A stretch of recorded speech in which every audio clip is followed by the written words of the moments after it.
नमस्ते। कथा कथन हिंदी में आपका स्वागत है। आज हम सुनेंगे बीरबल के न्याय की कहानी। तो हुआ यूँ कि राज्य के पिछड़े इलाके में कूड़े का ढेर था, जहाँ एक व्यक्ति जिसका नाम नादानू था काम करता था। एक दिन जब वह वहाँ के बरगद के पेड़ के पास गया तो उसने कचरे के ढेर में कुछ चमकती हुई चीज़ देखी। जैसे ही उसने वह चीज़ उठाई, वह एक दुर्लभ हीरा निकला। वह बहुत कीमती लग रहा था। नादानू ने सोचा कि यहाँ कैसे आ सकता है। तभी उसका दोस्त शैतानू वहाँ आ गया। उसने नादानू के हाथ में चमकती हुई चीज़ देखी तो उसकी आंखें चमक उठी। उसने नादानू से पूछा, अरे मूर्ख, ये हीरा कहाँ से मिला? नादानू ने कहा, यह कचरे में पड़ा था। मैं इसे महल में जाकर सौंप दूंगा। सिपाही इसके मालिक को ज़रूर ढूंढ लेंगे। शैतानू बोला, अरे क्या तू पागल हो गया है?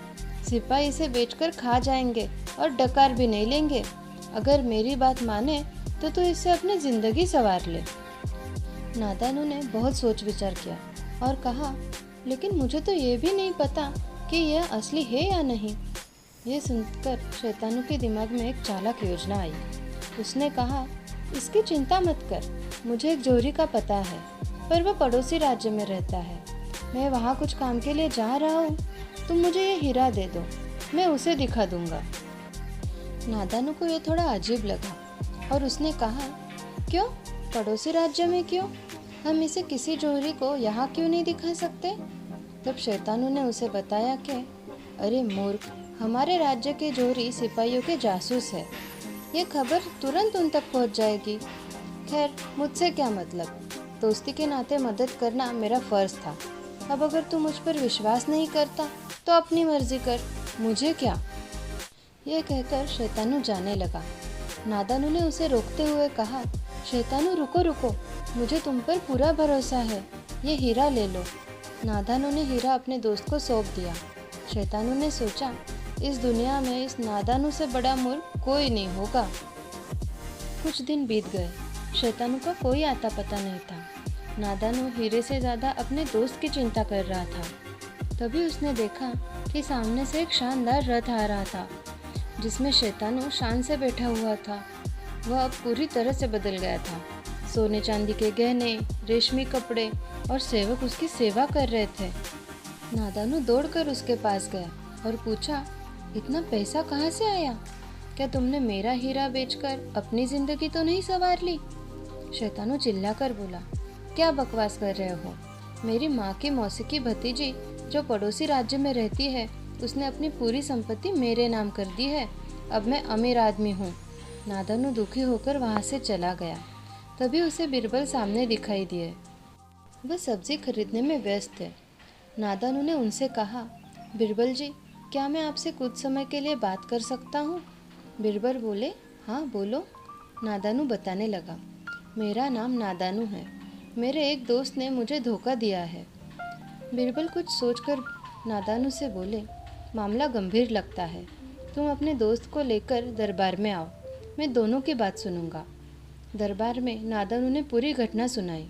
शैतानू ने कहा, यह झूठ बोल रहा है, मैंने इससे कोई हीरा नहीं लिया, ये तो मेरी अचानक तरक्की से जलता है। बीरबल ने पूछा, तो तुम्हारी तरक्की कैसे हुई? शैतानू बोला, मेरे मामा के चाचा की भतीजी ने अपनी सारी संपत्ति मेरे नाम कर दी। नादानू तुरंत बोला, पर तुमने पहले तो कुछ और कहा था। शैतानू डरकर चुप हो गया। शैतानू के चेहरे पर डर देखकर बीरबल को शक हुआ। फिर भी उन्होंने शैतानू से कुछ नहीं कहा। बीरबल ने नादानू से पूछा, जब तुमने शैतानू को हीरा दिया तब वहाँ कोई गवाह था? नादानू ने बताया, नहीं, सिर्फ वह बरगद का पेड़ था। उस पर बीरबल बोले, तो पेड़ ही गवाह है, उसे लेकर आओ। अगर वह तुम्हारे पक्ष में गवाही देगा तो तुम्हारी मदद हो सकती है। नादानू हैरान हो गया। शैतानू भी सोचने लगा, ये क्या हो रहा है, पेड़ गवाही कैसे दे सकता है? लेकिन फिर भी बीरबल के कहने पर नादानू पेड़ के पास गया, उससे गवाही देने की प्रार्थना की, पर पेड़ ने तो कुछ नहीं कहा। जब नादानू वापस आया तो बीरबल ने पूछा, तुमने इतना समय क्यों लिया? शैतानू ने तुरंत ही बीच में बोल पड़ा, अरे वो पेड़ बहुत दूर है, वहाँ पहुँचने का रास्ता भी मुश्किल है। ये नादानू तो वहाँ पहुँचने में ही थक गया होगा, तो आने में तो देर होगी ही ना। बीरबल ने यह सुनकर शैतानु को घूरा और ऊंचे स्वर में पूछा, तुम कैसे जानते हो कि पेड़ दूर है? शैतानु घबरा गया और हड़बड़ाहट में उसने सच उगल दिया। उसने हीरा चुराने की बात मान ली। बीरबल ने उसे 3 साल की सज़ा सुनाई।